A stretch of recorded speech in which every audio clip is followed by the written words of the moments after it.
3 साल से घर पे बैठकर और अपने दिल के फफोले फोड़ता था, तो मुझ में भी मैंने कहा अब इनके साथ इस काफ़िले में शामिल हुआ जाए। यकीनन मेरे लिए एक अजीब सी बात थी कि जब मैंने एमक्यूएम को छोड़ा 3 साल पहले, जब 19 मई 2013 में जिस तरीके से जो सूरत हाल पैदा हुई, तो मैं भी उन लोगों में शामिल था जिसने बरमला कहा कि ये गलत हुआ है।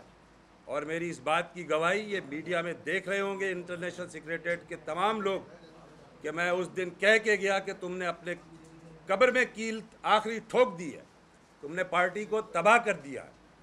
और मैं ज़बान को नहीं रखना चाहता तल्ख, मैं अपने अल्फाज को उस तलखी की जानिब नहीं ले जाना चाहता हूँ कि जिससे ये महसूस हो।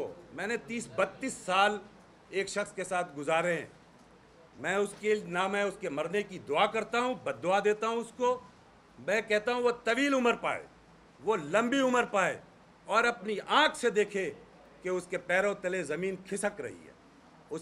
अब उसके लिए कोई रास्ता नहीं है कि वो आवाम के सामने आके, अपने कारकुनान के सामने आके, अपने लोगों के सामने आके, अपने उन लोगों के सामने आके कि जो उसके लिए अपना सब कुछ कुर्बान कर बैठे, जो अपने माँ बाप को, अपने बहन भाइयों को, अपनी फैमिलियों को छोड़ बैठे, जिन लोगों ने अपना सब कुछ उस पे दाव पे उसके लिए दाव पे लगा दिया, इस फौज से लड़ गए।